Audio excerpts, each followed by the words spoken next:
Have you ever tried Hungarian food? Do you like Italian food? What if I told you one of the most highly rated restaurants in the San Fernando Valley offers both? Today on Eat, Live, Love San Fernando Valley, we are at Posto 896 Italian and Hungarian Cuisine in Encino.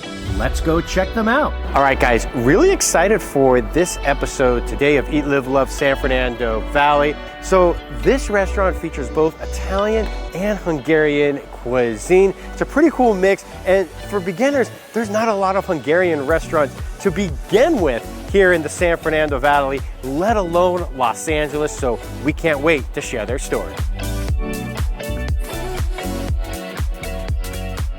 Peter, it's so great to be here. Great to meet you, Scott. All right, so I've actually been here with my wife before one time, and we were just incredibly surprised. What a great place that you have here.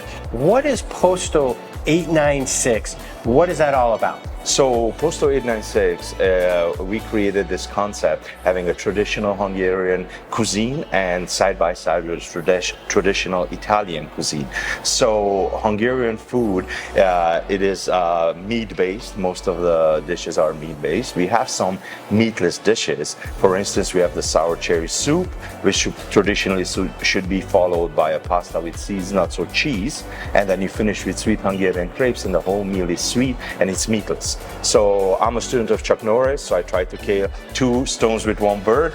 And so I feature an old Hungarian tradition, and I give some food to the vegetarians as well. We claim classic traditional Italian food. Our dishes will be the same thing if you go to Italy, will taste it. I chose to have dishes from the West Coast, down from Tuscany all the way to Sicily. And then we have two Bolognese dishes, because many Americans won't come in if they don't see a lasagna or a Bolognese on the menu. One of the things that's really unique about you guys is that you have two kitchens. You have a separate kitchen for the Italian side as well as the Hungarian side. I don't think I've ever seen that before. Yeah, so the idea is that 14 years ago, the last Hungarian restaurant was closing its doors, and I was telling my good friend Lorenzo, he actually came with the idea, brother, let's open a restaurant. I do Italian, you do Hungarian. I said, okay, the colors match, so we're gonna do side by side. So we put our heads together and we created this concept: traditional Hungarian and traditional Italian. With that, I feature native Hungarian grapes to underline the concept, and native Italian grapes. All right, so let's talk about Hungarian wines. Now that you brought that up, I don't think people know enough about Hungarian wines, because everyone thinks, when they think of European wines, they think of Italian and Spanish wines. But the Hungarian wines, and I've tried a bunch over the years, it has a much longer history and culture than the Spaniards or the Italians. We've had over 800 years of wine production. 2017, we got back the gold medal at the Blvd at the International Wine Tasting Contest in France. We took the gold medal, and I have that wine on my shelves. All right, let's go back in the kitchen. I can't wait to see how we cook everything. Sure, of course. All right, so this is the chicken paprikash. What is it, and how do you prepare it? So chicken paprikash, it's one of the old ways how we prepare chicken. What it is we start sweating onions and peppers, and then we add the meat, the chicken black quarters, and then we start slowly cooking it. Then we add at a certain time the paprika, and when the color starts getting right and the meat is almost cooked, we take out the meat. We add sour cream and a touch of thickening agent, which is a secret. So the whole dish takes almost 2 hours to cook, and we serve it with our homemade dumplings, which we call it gnocchi, which is made out of egg, flour, and water. It's a runny pasta shaved over hot water. We strain it, we put it on a plate, and we put the stew on the top. You know, one thing I don't think people realize, and it goes with almost most of Eastern European food, but especially Hungarian food, is how long it takes to prepare. You know, it's not something you can just put in the microwave and you're done in 10 minutes. The process to be able to get that quality of food that you end up with, it takes a little while. Yeah, it needs a lot of dedication and love, right, and a lot of meticulous work, and that you can feel it through the food. Yeah, and I can vouch for it here. It's really, really good. Thank you.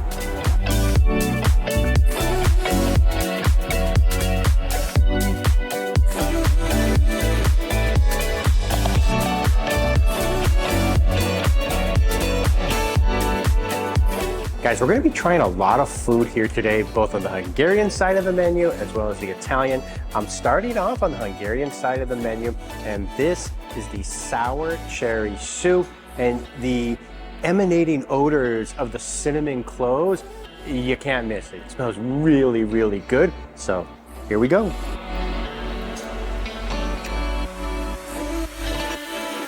Oh man, this is so good. Now you can get this either hot or cold. Got a little bit of whipped cream here too. Add some extra flavor. Guys, this is really good. Okay, obviously the cherries themselves are fresh. They taste really good. But this dish actually starts with the red wine. There's a lemon zest to it. I mean, then you also have, like we were talking about before, you can taste that cinnamon flavor as well. And it just combines into something really, really special. You can get this either hot or cold. Me personally, I like it hot. Great starter dish. This is the spaghetti chitarra al pomodoro, which is the homemade spaghetti pasta with their cherry tomatoes, tomato sauce, garlic, and of course, the fresh basil. Let's try it out.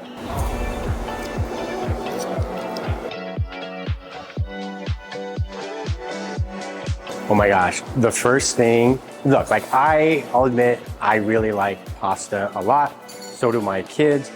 But unlike tasting a lot of industrialized pasta that you can get at several different restaurants around here in Southern California, this is the real deal. You can tell this is homemade, fresh pasta. If you've been to Italy, you know exactly what I'm talking about. And then the freshness of the ingredients is what really stands out here. From the cherry tomatoes to the basil to the tomato sauce, the freshness of the ingredients is what I'm going to remember from this dish.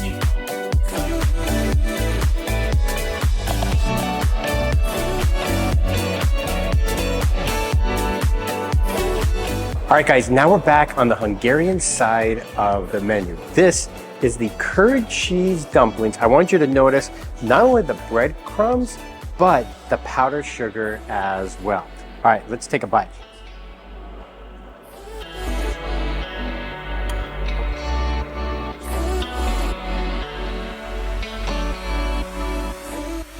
So, if you've tasted a normal cheese curd, you know what it tastes like. But what's unique about this is that they have here on the bottom of the plate, it looks like sour cream, and it is, but it's more of a sweet sour cream, almost a very sugary sour cream. So as you have that a little more of a savory feel with the breadcrumb and the powdered sugar and all this together, oh my gosh, this is really good.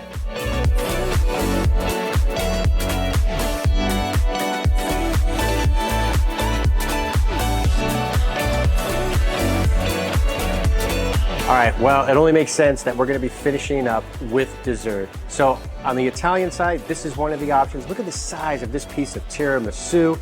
This is the Hungarian side of the menu for dessert. This is one of the options. This is the somloi galuska, which is sponge cake with chocolate and whipped cream.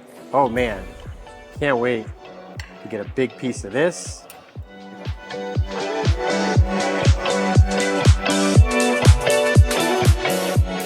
Perfect way to end a fantastic meal. Posto 896. Again, they're located in Encino. They're on Ventura Boulevard on the north side of the street, right at Haskell and Ventura Boulevard in a strip mall. Guys, whether you want Italian food, whether you want Hungarian food, whether you've never tried Hungarian food, this is a great place to come out and try, again, really good casual fine dining here in the San Fernando Valley. And at the end of the day, the reviews speak for themselves. You saw the love that Peter puts into this place. We got to learn his story and this restaurant's story here today. We hope you enjoyed it. And if you do, make sure you like, comment, share, which is always the most important. And we look forward to seeing you next time on Eat, Live, Love San Fernando Valley.